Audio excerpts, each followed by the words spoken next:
Hello दोस्तों, स्वागत है आपका मेरे यूट्यूब चैनल पर। दोस्तों मैं सोनू सर आपके सामने दोबारा हाजिर हूँ एक नए और ज़बरदस्त कंटेंट के साथ।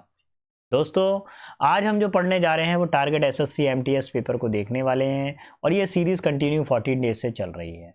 जब तक आपका एग्ज़ाम नहीं हो जाएगा तब तक हम आपका पीछा नहीं छोड़ेंगे। पर डे एक पेपर सेट आपको प्रोवाइड करते रहेंगे। ध्यान रखिएगा, रोज़ाना रात को 9 बजे ये क्लास रहती है। तैयार रहा करें, यूट्यूब पे ये क्लास रहती है। और थोड़ा सा टाइमिंग जान लीजिए और बैच के बारे में जान लीजिए। बैच कितने बजे से कितने बजे तक लगता है? 9 बजे लगता है ये बैच। और डेट क्या है? पेपर सेट के बारे में और जानकारी लगा लेते हैं कि पेपर सेट की कौन सी डेट है यहाँ पर। अरे कंप्यूटर महोदय पढ़ाने दो। 09102024 एग्ज़ाम डेट है ये। शिफ्ट नंबर 3 थी और सेट नंबर काउंटिंग के हिसाब से हम 15 पे चर्चा कर रहे हैं। चलिए बिना समय गवाए हम अपने वीडियो को शुरू करते हैं। Leisure activities are activities that people dash in their free time while they are not working. देखिए लीजर एक्टिविटीज़, खाली जो लीजर एक्टिविटीज़ का मतलब क्या होता है? खाली एक्टिविटीज़ वो एक्टिविटीज़ होती हैं जब व्यक्ति काम नहीं कर रहा हो, खाली समय में जिस काम को करता है उसको लीजर एक्टिविटीज़ बोला जाता है। तो देखिए एनकरेज का मतलब क्या होता है? किसी को मोटिवेट करना। तो खाली समय में क्या कर रहा है? क्या वो मोटिवेट हो रहा है? इवेल्युएट का मतलब होता है किसी चीज़ को जज करना, ठीक है, मूल्यांकन करना। एग्जेम्प्ट का मतलब होता है फ्री फ्रॉम ऑब्लिगेशंस, ठीक है। और एंगेज का मतलब क्या होता है? टेक पार्ट इन, ठीक है, किसी में हिस्सा लेना, टेक पार्ट इन। तो अभी आपका क्या आंसर होना चाहिए? देखिए जब व्यक्ति खाली है तो खाली एक्टिविटीज़ में क्या होता है? वो अपने खाली दिमाग शैतान का घर होता है, तो वो एंगेज रहता है, अपने किसी ना किसी काम में एंगेज रहता है। Option number 4। चलिए नेक्स्ट क्वेश्चन नंबर 2 पर आ जाइए। वन वर्ड सब्स्टिट्यूशन बताना है। अ पोस्ट विदाउट एनी रेम्यूनरेशन, ऐसी नौकरी जहां पर आपको कोई भी धन नहीं मिलता है, आप सिर्फ फ्री में जॉब करते हैं। देखिए इलेजिबल का मतलब क्या होता है? Can not be read. क्या होता है? कैन नॉट बी रीड, जिसको हम पढ़ नहीं सकते हैं। बाइगॉट का मतलब क्या होता है? बाइगॉट का मतलब होता है नैरो माइंडेड। बाइगॉट मतलब नैरो माइंडेड। और एफिमिनेट का मतलब क्या होता है? Women like. क्या होता है? महिलाओं जैसा दिखाई देता है। और ऑनरेरी वो जो वर्क होता है जिसमें आप क्या करते हैं कि काम तो बहुत करेंगे, वर्क तो करेंगे, बट नो सैलरी, ठीक है, नो सैलरी। तो ये होता है honorary. Option number 1। Next question पर आ जाएंगे। I have never been so beautiful a landscape than, I have never seen so beautiful a landscape than this one. मैंने आज तक इससे ज़्यादा सुंदर दृश्य नहीं देखा है। देखिए अब एक चीज़ का विशेष ध्यान रखिए, यहाँ पर देन का यूज़ कर दिया, यहाँ पर देन का यूज़ कर दिया। अगर देन से पहले ये ब्यूटीफुल वर्ड यहाँ पर होता तो फिर हम मोर ब्यूटीफुल कर देते, ब्यूटीफुल में एरर निकालते। लेकिन ये देन क्या है? एडजेक्टिव के पास में नहीं है, ये एक नाउन हो गया, ये एडजेक्टिव हो गया। अगर एडजेक्टिव के पास में देन होता तो हम इसको डिग्री वाला क्वेश्चन मानते, लेकिन ये ऐसा नहीं है। ये कौन सा क्वेश्चन है? कंजंक्शन वाला होगा। यहाँ पर देन नहीं आएगा, एज दिस वन, क्योंकि यहाँ तुलना नहीं कर पाएंगे आप प्रॉपरली। सो एज का यूज सुना है आपने? सो एज का यूज सुना है पॉजिटिव डिग्री से, ठीक है, ये वही वाला यूज है सो एज। कंपैरिजन वाला यूज नहीं होगा इसमें। Option number 3। नेक्स्ट क्वेश्चन की तरफ बढ़ता हूं। Question number 4। क्वेश्चन नंबर 4 क्या कह रहा है? Sushil who recently joined our school was awarded the gold cup as he worked hardly throughout the year. देखिए सुशील जो क्या, जिसने अभी अभी स्कूल ज्वाइन किया है, उसको अवार्ड मिला है गोल्ड कप का, क्योंकि उसने क्या किया है? पूरे वर्ष भर मुश्किल से काम किया है कि बहुत मेहनत से काम किया है। हार्डली का मतलब तो मुश्किल से होता है, तो मुश्किल से नहीं, वर्कड हार्ड, बहुत मेहनत से काम किया है उसने। सो ऑप्शन नंबर 4 लगेगा, ठीक है। चलिए नेक्स्ट क्वेश्चन नंबर 5 पर आते हैं। 5 क्या बोल रहा है? एंटेनिम आपको बताना है, अपोजिट आपको बताना है। वर्ड है हमारे पास में मेटिकुलस, ठीक है। तो मेटिकुलस का मतलब क्या होता है? वेरी केयरफुल, जो बहुत ज़्यादा ध्यान रखता हो चीज़ों का, वेरी केयरफुल। अब बाकी ऑप्शंस को हम लोग चेक करते हैं। एग्जाम्पलरी का मतलब क्या होता है? आइडियल, जो किसी का आइडियल हो। डिटरमाइंड का मतलब क्या होता है? स्ट्रॉन्ग विल, ठीक है, स्ट्रॉन्ग विल। परजर्विंग का मतलब क्या होता है? Hard working. और रिगार्डलेस का मतलब क्या हो जाएगा? केयरलेस। तो हमको क्या बताना है? अपोजिट बताना है। तो आंसर क्या लगेगा इसका? First, option number 1, regardless.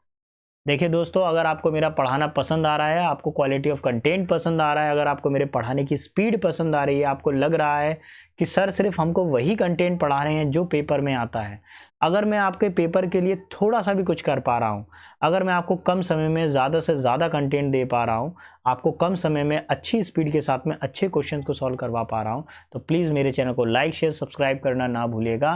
और बाकी जो बच्चे मेरे ऑफलाइन वाले हैं, भैया देखो आपसे तो मेरी जो ऑनलाइन वाले बच्चे हैं दैट इज़ ओके, देखो ना देखो ठीक है, लेकिन जो ऑफलाइन वाले बच्चे हैं, क्लास में रिवीजन अलग चल रहा है, यहाँ पे अलग रिवीजन करो। ऐसा नहीं कि वो बस जस्ट क्लास तक ही आपकी पढ़ाई रहेगी। ये मैं अभी बैच ले रहा हूँ ना 9 बजे, तो इसको देखो प्रॉपरली, वॉकैब को तैयार करो। नेक्स्ट डे आपका क्लास में टेस्ट होगा इसका। अब जैसे 15 सेट हो गए, 15 में से कोई भी एक सेट उठाकर मैं आपको दे दूंगा। तैयार रहना इस टेस्ट के लिए, वॉकैब के लिए तैयार रहना, कंसेप्ट के लिए तैयार रहना। चलिए, एंटोनिम बताना है। वर्ड है मेरे पास में बॉइस्ट्रस। अब बॉइस्ट्रस का मतलब क्या होता है? जो बहुत लंबी लंबी फेंकता हो, जो ब्रैक करता हो, ब्रैगोडोसिया, है ना, तो बहुत लंबी लंबी फेंकने वाला। बेनोवलेंट का मतलब होता है काइंड। और नॉइजी का मतलब क्या होता है? जिसमें बहुत ज़्यादा आवाज़ हो, बहुत ज़्यादा साउंड आती हो, शोरगुल हो, पेंडोमोनियम। बॉयेंट का मतलब क्या होता है? जो काफ़ी ज़्यादा प्रसन्न चित्त हो, सनी टाइप का हो, है ना, जो काफ़ी ज़्यादा हैप्पी मूड हो, हैप्पी मूड। और क्वाइट का मतलब क्या होता है? जो क्या रहता हो, हमेशा शांत रहता हो, काम। तो देखिए, बॉइस्टर्स का मतलब क्या हो गया कि बहुत लंबी लंबी फेंकना, और ये क्वाइट का मतलब क्या हो जाएगा? उस चीज को त्याग देना, फेंकना नहीं कर रहे हैं। Option number 4 will be final answer. देखिए नेक्स्ट, आपको अंडरलाइन वाला जो वर्ड है उसकी जगह पर आपको एक वर्ड बताना है। The weather was absolutely perfect for outdoor event. अच्छा, स्पेलिंग एरर है, सॉरी, ये स्पेलिंग तो गलत दी हुई है। अब आपको क्या करना है, इनमें से आपको एक स्पेलिंग देखनी है कि कौन सी वाली स्पेलिंग आपकी सेट होगी। देखिए, फोर्थ वाली तो गलत है, फर्स्ट वाली एब्सोल्युटली की स्पेलिंग सही है, ठीक है। नेक्स्ट, सेकंड वाली स्पेलिंग अगर देखें एब्सोल्युटली की, तो ये भी सही है। थर्ड वाली स्पेलिंग क्या है? गलत हो रही है, एब्सोल्युटली। अब देखो, फर्स्ट बचा और सेकंड बचा, दोनों ही की स्पेलिंग करेक्ट है, लेकिन एक प्रॉब्लम है बेटा, ये स्मॉल लेटर से स्टार्ट हो रहा है फर्स्ट वाला, और सेकंड वाला कैपिटल लेटर से स्टार्ट हो रहा है। सेंटेंस के बीच में क्या कभी कोई कैपिटल लेटर आता है क्या? कभी नहीं आता। तो इसलिए अभी आप इसको यहाँ पे गलत मानेंगे। आपका जो ओवरऑल आंसर होना चाहिए ग्रामेटिकली करेक्ट, ऑप्शन नंबर 1। देखिए, क्वेश्चन नंबर 8 पर आता हूँ। Prem is an excellent chess player. Prem क्या है? बहुत अच्छा चेस प्लेयर है। And he is the dash of the class 2। और वो क्या है? हमारी क्लास का स्टूडेंट भी है। लेकिन वो कैसा स्टूडेंट है हमारी क्लास का? बताइए, किस तरह का स्टूडेंट है वो हमारी क्लास का? वो हमारी क्लास का इंटेलिजेंट स्टूडेंट भी है, ठीक है। कैसा स्टूडेंट है वो? हमारी क्लास का इंटेलिजेंट स्टूडेंट भी है। तो भैया चेस प्लेयर है तो क्लास का कैसा स्टूडेंट होना चाहिए? दा लगा हुआ है ना यहाँ पे, दा। जब दा लगा होता तो यहाँ सुपरलेटिव डिग्री आता है। यहाँ पर जो आंसर लगेगा ऑप्शन नंबर 2 लगना चाहिए। करेक्ट आंसर लगेगा ऑप्शन नंबर 2, सुपरलेटिव डिग्री को फॉलो कर रहे हैं। नेक्स्ट क्वेश्चन की तरफ मूव करता हूं। नेक्स्ट क्वेश्चन में क्या दिया हुआ है? Select the most appropriate antonym of the given word. दिए गए शब्द का मेरे को एंटोनिम बताना है। शेयरिंग का मतलब क्या होता है? Extremely hot, extremely hot. कोई चीज क्या हो? बहुत ज्यादा गर्म हो, ठीक है। अच्छा, मॉकिंग का मतलब क्या होता है? किसी का मजाक उड़ाना, जेस्ट करना किसी को। थ्रिल का मतलब क्या होता है? एक्साइटमेंट। क्या होता है? एक्साइटमेंट।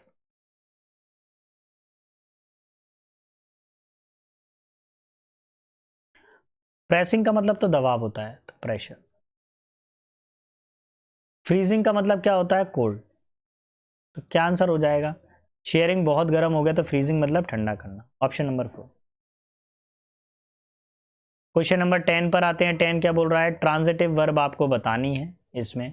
तो देखेंगे, ट्रांजिटिव वर्ब वो होती है जिसमें क्या होता है, उसका किया हुआ एक्शन ट्रांसफर होता है। देखिए कैसे, ही राइट्स, वह लिखता है, ही राइट्स अ लेटर, वह एक खत लिखता है। तो बहुत ध्यान से देखिए, ट्रांजिटिव में क्या हुआ, ये रही वर्ब, और यहां से एक्शन किस पर ट्रांसफर हो गया, ऑब्जेक्ट पर। जब ऐसी स्थिति होती है, जब ऑब्जेक्ट पर कोई वर्क ट्रांसफर हो जाता है, उसका रिजल्ट ट्रांसफर होने लगता है, तो उसको ट्रांजिटिव वर्ब बोला जाता है। ठीक है, बोला गया the cyclone broke the window, cyclone ने क्या किया, चक्रवात ने खिड़की को तोड़ दिया। तो ये रही वर्ब और ये रहा ऑब्जेक्ट। ठीक है, the window broke, window subject हो गया, ब्रोक हो गई वर्ब। तो ये तो आ नहीं सकता क्योंकि हमको एक वर्ब चाहिए ही चाहिए रहेगी। The cyclone cause the breaking of window, cyclone खिड़की तोड़ने का कारण बना, नहीं ऐसा नहीं। The cyclone cause the broken, नहीं ये नहीं, फोर्थ भी नहीं। ऑप्शन नंबर 1 ही ज़्यादा सही लग रहा है। देखिए सब्जेक्ट आ रहा है, वर्ब आ रही है, और वर्ब से जो ट्रांसफर हो रहा है ऑब्जेक्ट पर काम। सो ऑप्शन नंबर कौन सा लगेगा इसमें, ए किस में लिखा हुआ है, फर्स्ट में तो है नहीं है, सेकंड में भी नहीं है, थर्ड लगेगा। आंसर क्या लगेगा, थर्ड। आपका थर्ड में लिखा हुआ ना ए ऑप्शन, यही याद आएगा। क्वेश्चन नंबर 11 पर आ जाइए। It is a common perception that the rich sometimes despise poor. देखिए ये ऐसा माना जाता है कि जो अमीर आदमी होता है वो कभी कभी गरीब से क्या करता है, नफरत करता है। तो देखिए द रिच का मतलब यहाँ पर क्या निकला, रिच पीपल निकला। क्या निकला, रिच पीपल निकला। इसका मतलब एक गरीब की चर्चा, एक अमीर की बात नहीं हो रही थी, कई सारे अमीर की बात हो रही थी। एक बार साफ साफ लिख दूं मैं, ये जब दा लग गया ना, रिच से पहले जब दा लग गया, तो इसका मतलब क्या हो गया, रिच पीपल, यानी अमीर लोगों की बात हो रही है।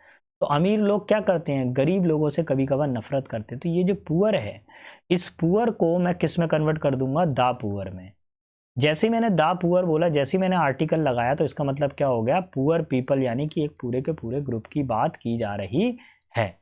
तो यही आपका आंसर होना चाहिए, ऑप्शन नंबर 4। क्लियर। चलिए क्वेश्चन नंबर 12 पर आता हूं। His sudden resignation left the company in a very difficult situation and to have to make a hard decision as they scrambled to find a replacement. अच्छा, पहले देखिए इसके अंदर idiom पूछा गया है, और मैं ईडियम के पहले आपको मीनिंग बता दूं सबके, जिससे आप आसानी से कर पाएं। देखिए ऑन क्लाउड 9, सातवें आसमान में सिर होना, यानी कि वेरी हैप्पी, बहुत ज़्यादा खुश होना। Between a rock and a hard place, इसका मतलब क्या होता है कि एक तरफ कुआं एक तरफ खाई वाली स्थिति हो, है ना। जब आप फैसला नहीं ले पा रहे हो, तो एम्बिग्यूअस सिचुएशन हो आपकी, कैसी सिचुएशन हो, एम्बिग्यूअस। ठीक है। In the dark, in the dark का मीनिंग ही पता चल रहा है, कोई जानकारी ना होना, नो इन्फॉर्मेशन, है ना, ऐसे कर सकते हैं, नो न्यूज़, कोई समाचार ना होना, इन द डार्क, अंधेरे में।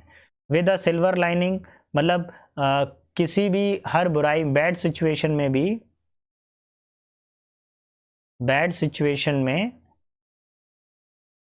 बैड सिचुएशन में भी गुड होना, बैड सिचुएशन में भी गुड होना, तो अच्छाई में, बुराई में भी भलाई छिपी होना, ऐसी स्थिति। तो देखिए उसके अचानक से हिज सडन रेजिग्नेशन, उसके अचानक से रेजिग्नेशन देने से, left the company in a very difficult situation, company क्या हो गई, बहुत ही कठिन परिस्थिति में आ गई। To have make a hard decision as they scramble to find replacement, और उसको कई सारे ऐसे कठोर निर्णय लेने पड़ रहे हैं जिससे उस जो व्यक्ति है जिसने रिप्लेस किया, उसकी जगह पे कोई आ सके। तो कंपनी कैसी आ गई, एक तरफ कुआं और एक तरफ खाई।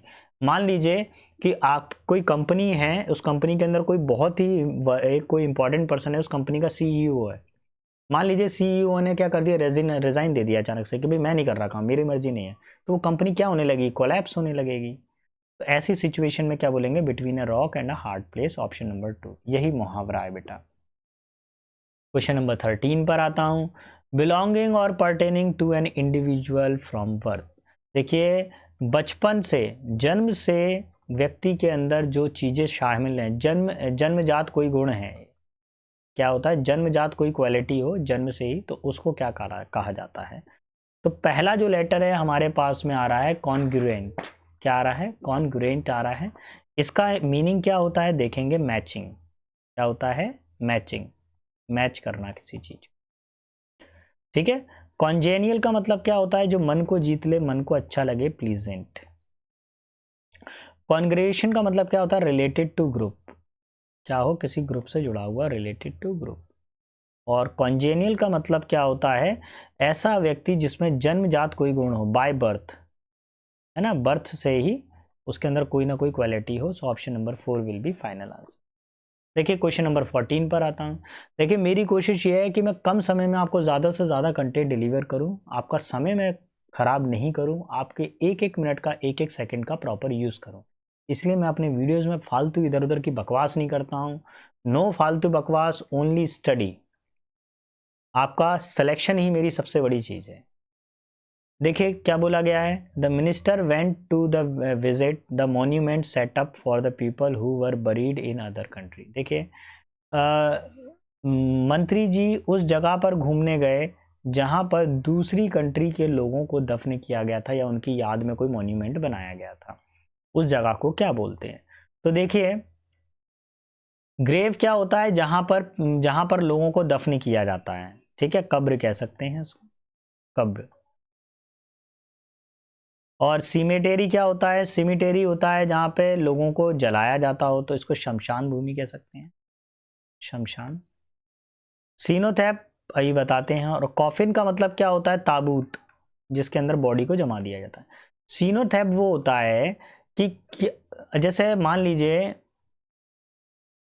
कोई व्यक्ति इंडिया का था और उसको क्या किया गया, अदर कंट्री अमेरिका में जाकर उसको दफन कर दिया गया, तो ऐसी सिचुएशन में उसको क्या बोला जाएगा, सीनोथैप बोला जाएगा, स्मारक बोला जाएगा, ठीक है। उस व्यक्ति की याद में उसके लिए स्मारक बना दिया, सीनोथैप बना दिया। Option number 3 sorry. Next question की तरफ बढ़ूंगा। क्वेश्चन नंबर 15 ईडीएम बताना है। एन ओपन बुक मतलब खुली किताब, जिसके जीवन में कोई राज ना हो, सब कुछ पता हो दूसरों को, कुछ भी छिपा ना हो, ऐसी व्यक्ति सिचुएशन। तो आंसर क्या लगेगा, अ हेल्पफुल पर्सन, मददगार व्यक्ति नहीं, अ पर्सन और thing that is easy to learn about and understand.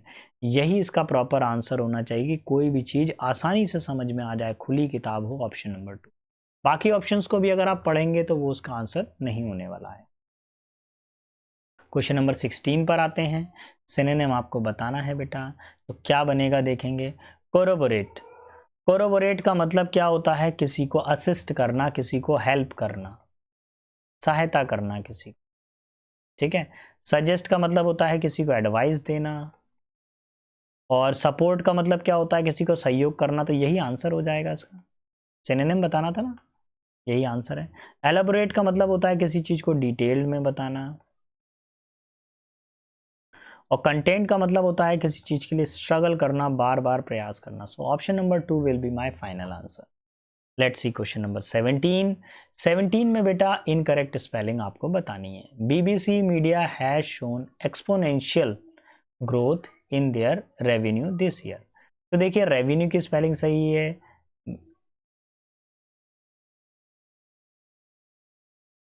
Media ठीक है, यहाँ पर ईयर भी ठीक है, एक्सपोनेंशियल की स्पेलिंग गलत है। तो क्या होना चाहिए इसकी स्पेलिंग के अंदर, ध्यान से सुनिएगा, ये जो ई है, इस ई की जगह पे क्या होना चाहिए, आई होना चाहिए। तो यही इसका आंसर लगेगा, ऑप्शन नंबर 4। गलत वाली स्पेलिंग बतानी है ना, ऑप्शन नंबर 4, ई की जगह आई।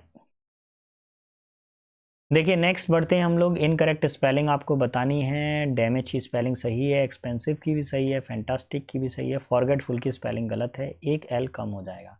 तो यही आंसर लगेगा, ऑप्शन नंबर 1, ठीक है। गलत स्पेलिंग बतानी है आपको। क्वेश्चन नंबर 19 पर आते हैं। Select the option that has the correct tense. ऐसा ऑप्शन सेट करिए जिसका करेक्ट टेंस हो, जिसका करेक्ट जिसमें सही ग्रामेटिकली आंसर बन रहा हो। By the time we arrive at the party, by the time we arrive, यहाँ फर्स्ट फॉर्म आ रही है, यहाँ सेकंड फॉर्म आ रही है अराइव। अच्छा वी के तुरंत बाद में आईएनजी, सब्जेक्ट के तुरंत बाद में ही आईएनजी आता है क्या, नहीं आता कभी भी। कोई हेल्पिंग वर्ब जरूर होनी चाहिए, इज एम आर या वाज वर्ब। अच्छा वी के साथ में एस या एस आता है क्या, अराइव्स, नहीं आता, तो ये फोर्थ वाला भी कैंसिल। अब फर्स्ट और सेकंड में से देखना है। We arrive at the party, they had been, देखो यहाँ प्रेजेंट टेंस है और यहाँ पे पास्ट टेंस है, ये तो गड़बड़ हो रही है, ये नहीं होना चाहिए, गलत। सेकंड फॉर्म आ रही है, we arrived at the party, they had been waiting for ever an hour. Option number 2 ज़्यादा सही रहेगा, क्योंकि पैरेलल कंस्ट्रक्शन आ रही है, यहाँ पर भी पास्ट टेंस आ रहा है, यहाँ पे भी पास्ट टेंस आ रहा है। Option number 2 our final answer, ठीक है। चले तो क्वेश्चन नंबर 20 की तरफ आते हैं। 20 में आपको सिनोनिम बताना है। He was so enraged at the article about he should in the news. तो देखिए यहाँ पर एनरेज्ड जो वर्ड है इसको थोड़ा सा बोल्ड कर दिया गया, इटैलिक फॉर्म में कर दिया। एनरेज्ड का मतलब क्या होता है कि कोई व्यक्ति काफ़ी ज़्यादा फ्यूरी हो, गुस्सा आ जाए उसको। डिटरमाइंड का मतलब होता है स्ट्रॉन्ग विल। इनहेंस का मतलब होता है किसी चीज़ को बढ़ा देना, इंक्रीज कर देना। और जनरेट का मतलब होता है किसी चीज़ को प्रोड्यूस करना, ग्रो करना। एंगर का मतलब होता है गुस्सा, तो यही आएगा। एनरेज का मतलब क्या होता है, गुस्सा होना। Option number 3। देखिए हम पेपर के आखिरी पड़ाव पर आ गए हैं, टेस्ट पेपर के। और मैं आपको बता दूं, आपको थोड़ा सा याद दिला दूं, रोजाना रात को 9 बजे मेरी क्लास रहती है। जब तक आपका एग्ज़ाम क्लियर नहीं हो जाएगा SSC MTIS का, ये क्लासेस मेरी चलती रहेंगी। पर डे मैं आपको इसी तरह से पेपर सेट प्रोवाइड करता रहूँगा। तो चलिए बढ़ता हूँ आगे की तरफ। दो people are becoming health conscious these days. आजकल लोग क्या है, बहुत ज़्यादा हेल्थ कॉन्शियस होते जा रहे हैं। Dash a simple life style habit, क्योंकि उनकी लाइफ स्टाइल हैबिट कैसी है, बहुत ज़्यादा सिंपल है। तो किसके कारण हो रहे हैं हेल्थ कॉन्शियस, किसके कारण हो रहे हैं, उनकी जो लाइफ है के कारण। यहाँ पर क्या आना चाहिए, के कारण आना चाहिए हिंदी में। अब इंग्लिश में देखो क्या आना चाहिए, बट लेकिन होता है, फॉर के लिए, बिकॉज क्योंकि, बिकॉज ऑफ यहाँ पे ज़्यादा सही रहेगा, क्योंकि उनकी जो सिंपल हैबिट्स है उसके कारण। They are prone to fatal disease, वो क्या कर रहे हैं, बहुत ही घातक बीमारियों की तरफ गिर रहे हैं, जा रहे हैं। Dash a new studies publish in the journal of American college of cardiology. देखिए एक नई स्टडी पब्लिश की गई है, तो अकॉर्डिंग विद नहीं होगा, इन अकॉर्डिंग विद नहीं होता, अकॉर्डिंग टू। आप लोगों ने सुना ना के अनुसार, एक नई स्टडी के अनुसार। अकॉर्डिंग टू का मतलब होता है के अनुसार, जो अमेरिकन जर्नल में पब्लिक की गई थी, कॉलेज ऑफ कार्डियोलॉजी में पब्लिश की गई थी। Dash food more sparingly is linked to the lower risk of heart disease, heart failure and ischemic heart disease. देखिए अगर कोई क्या करता है कि कम, अगर कोई भोजन में नमक का कम यूज़ करता है तो उससे क्या होता है, हार्ट का डिजीज़ कम होते हैं, हार्ट फेलियर्स कम होती हैं, और स्मिक जो स्मिक हार्ट डिजीज़ है वो भी कम हो जाते हैं। सो ऑप्शन नंबर 3, ठीक है, सॉल्टिंग। नेक्स्ट बोला गया है a significant risk factor for cardiovascular disease. बोला गया है कि एक महत्वपूर्ण रिस्क फैक्टर है कार्डियोवास्कुलर डिजीज़ का। कार्डियोवास्कुलर डिजीज़ का मतलब क्या, हार्ट डिजीज़ का। हाई ब्लड प्रेशर, जो क्या होता है, high blood pressure, and is demonstrated to be correlated. Correlated के साथ में जल्दी बताइए कौन सा प्रपोजिशन आता है, और आता है क्या, नहीं, इन आता है, नहीं, ऑफ आता है, नहीं, क्या आता है, विद।